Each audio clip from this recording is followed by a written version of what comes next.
Hello, everybody, and thank you for tuning in to the Indiana State Police Roadshow. I'm your host, Sergeant John Perrine, the Public Information Officer for the Indiana State Police Indianapolis District. The Roadshow is brought to you by the Indiana State Police Alliance and Cops for Kids, a subsidiary of the State Police Alliance.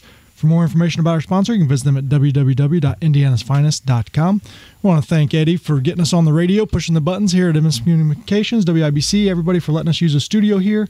Certainly appreciate our partnership with them so they can get us on the radio waves. And we are back on YouTube. And I can't be more excited to have our good friend Tom Trial back in the studio with all of his equipment, his cameras, making us look the best that he can on YouTube channels. So certainly glad to be back and certainly glad to have Tom back. So great two guests today from the Indiana State Police Aviation section out in Special Operations down in Greenwood. That is Sergeant Aaron Coucher. Gosh, I know that. I've known you a long time.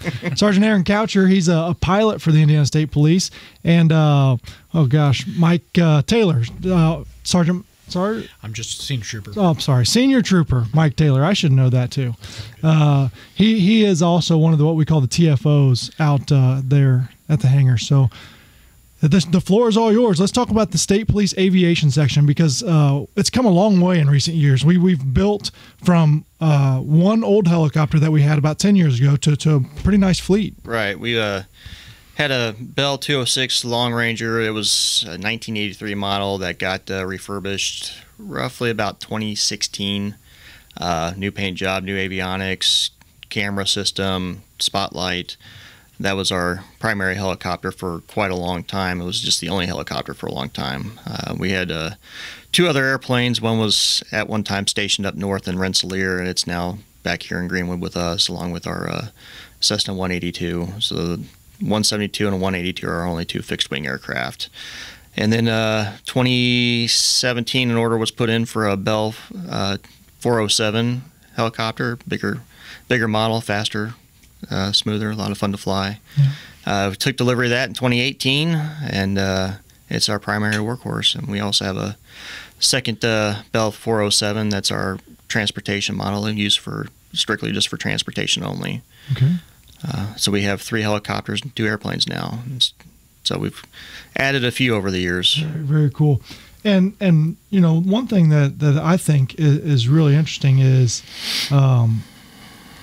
what all these helicopters are used for, because I think when people think of police helicopters, you see them on the high-speed pursuits with the cameras and all that stuff. But the technology, the evolution of this technology in these helicopters has allowed our fleet, our helicopters and airplanes to find missing people, elderly people who are on silver alerts. So we use these for a lot more than just the high-speed pursuits that people think police helicopters are used for. Correct. We use them for just about anything you could think of. The only things that we do not do with the helicopters are medevac operations, just because we don't have the equipment for it. Yeah. And long line operations, which is, if you see videos of the helicopters out in California with the big water buckets underneath, we don't do that either. I mean, we have the hookup and setup for that, but none of us are trained for long line operations like that. And so how often are you flying? Do you fly just about every day? We try to fly a couple times a week at a minimum anyways, just to keep our skills up. We're in our busy time of the year between marijuana eradication, so we're out there looking for that. A lot of transportation details, a lot of missing people. We've had quite a few of those lately. And public, PIOs that we go out and some of the summer camps. We certainly like showing off our helicopter. Yeah, we do. It is really nice, and it's a lot of fun, and it's definitely a big attraction at these events. And so some of the technology on these helicopters, Mike, is kind of what your forte is. Yes, sir. When you get up in the air, you're sitting looking at a computer screen, which would make me so sick that I don't even know how I could see straight. But that's what you're operating the technology on the helicopters. That is correct. Yeah, we have a MX-10 camera system with it includes a normal daytime camera, a FLIR, It has low light mode, which you don't really use very often, but that FLIR is primarily what does we FLIR do? It's, so people can understand. It's night vision essentially. Well, it's like you're looking at thermals. That's all it is. So it's picking up body heat, but you're also seeing deer and squirrels and raccoons and more so than we want to. Yeah, exactly. Yeah. So how does that work? Like if you're in the woods and there's a thick canopy, is it a little more difficult? It is. Unfortunately, the canopy does block what we can see. Yeah. However, we do give it our best effort, look through every hole we can. Sometimes we have to get a little lower, different angles, that kind of stuff to look through to try to find whoever we're missing. Yeah, and so what I think is kind of neat is how far that camera can zoom. Like, how far out are you from some of this stuff that you're looking at? Pretty good distance. A lot of times we're, I'd say, half mile to a mile, doing circles out there, and we're zoomed in pretty far. We can usually certainly can make out different, police officers and different stuff. You can see their equipment on their bodies and things like that. So it's pretty impressive. Yeah, and so this technology is used, obviously, I think the first most often call you get is somebody has run from the police and they're hiding. They're inside of a perimeter. Correct. But they can't be found. And so that's when you guys will get up in the air and fly that inside that perimeter, fly outside that perimeter, just kind of look around and see what you can see. Absolutely. You can cover a lot of ground from up in the air a lot faster. We definitely do.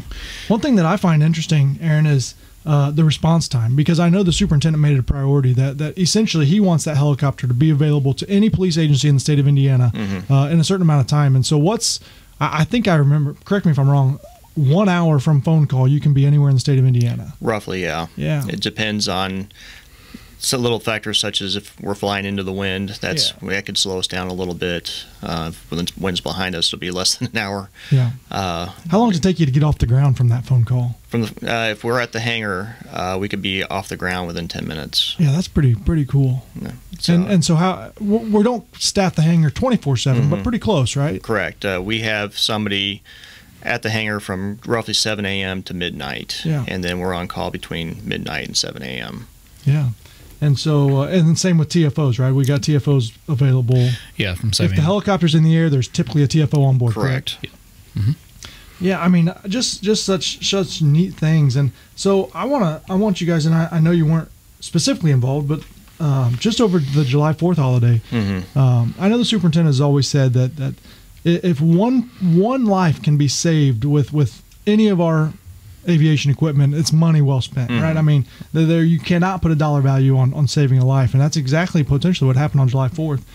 So tell a story about what the pilots and the TFO were doing, and then what they got called away for. Well, they were. It was July 4th weekend, like you stated, and they were patrolling over downtown for the event. And about, I believe it was 9:30, 10 o'clock, I got a phone call from operations asking for the helicopter, and seeing that it was already up, they were dispatched up to, I believe it was Elkhart County, and it was a missing 2-year-old, and they got up there, had to refuel real quick because it was a little bit they'd been up for a little while, and got up there and looked in the search area, roughly about a half mile. It was a missing 2-year-old girl, I believe it was, and they searched for quite a while, and then they had to expand their area, and it turned out she was well over double the distance that they thought she was, and she was laying down in a cornfield.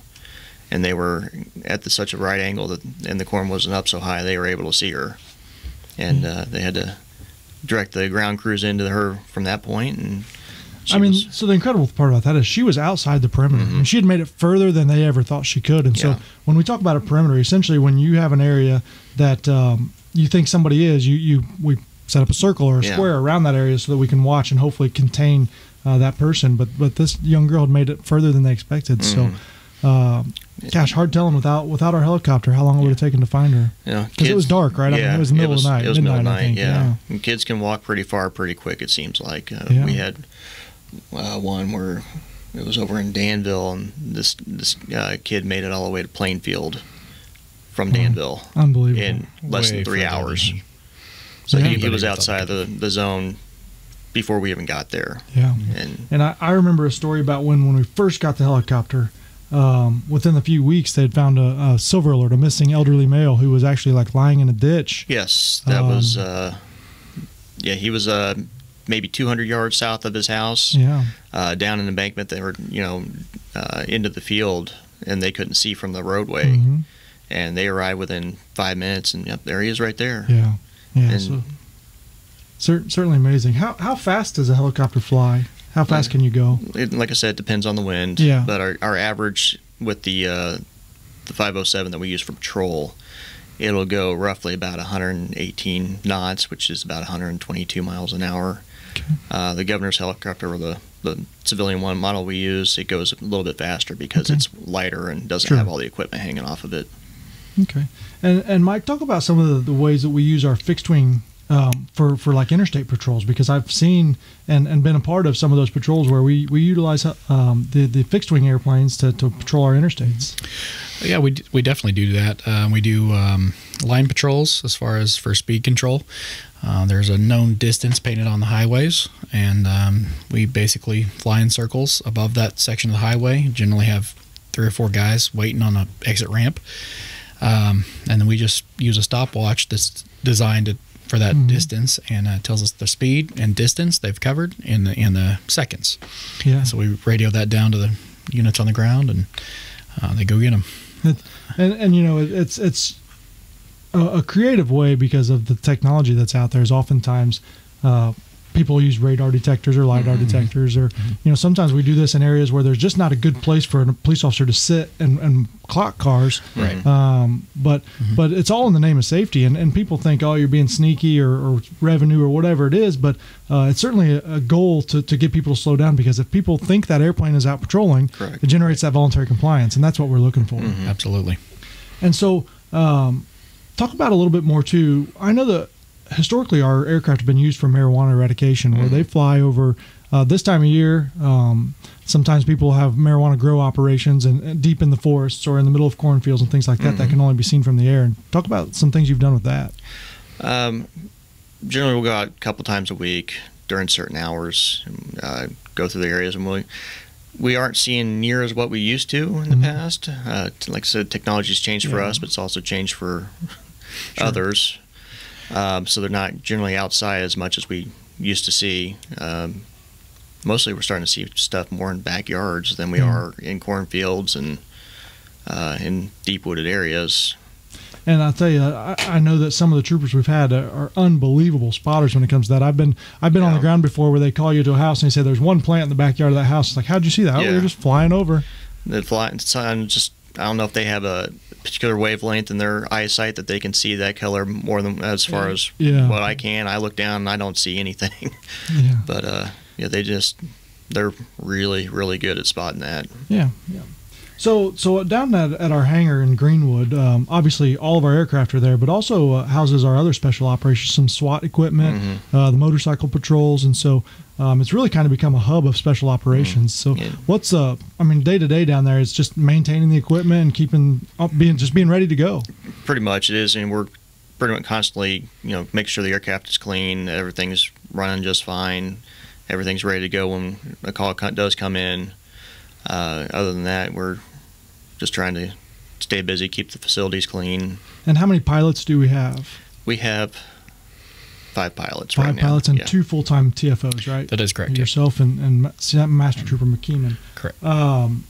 And so essentially you guys are always on call, but is there ever a time, or has there been a time where we've needed 2 aircraft in 2 areas? And that has happened. It's rare, yes. Every once in a while we'll have all 3 helicopters gone at one time. Yeah. But yeah, it's happened where, say, with the July 4th detail, if something had happened, I would have been the next one on call, and I would have had to gone in the hangar and grabbed the other helicopter. I think flying a helicopter on July 4th would be terrifying. It would seem like everybody's launching fireworks at you.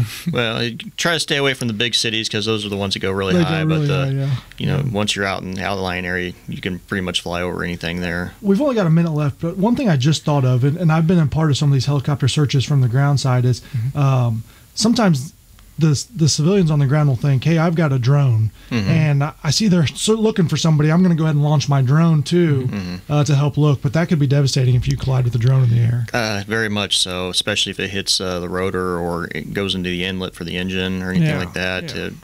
Even coming through the windscreen, we don't like drones very much as far as flying along when we're flying. So certainly if you happen to be in an area and you know that the police are looking for a lost kid and you see a helicopter up, make sure you're communicating with command or officers on the ground that you're going to fly that drone so that can be communicated to you guys. We appreciate the help and we want people to be willing to help, but certainly could be devastating and deadly if you collide with that drone up there. So. We want to thank Sergeant Aaron Coucher and Master Trooper Mike Taylor from our aviation section for coming in today. A lot of good information, and if you get a chance to see our helicopters in action, it's really, really impressive. So thank you, everybody, for tuning into the Road Show. We will talk to you next time.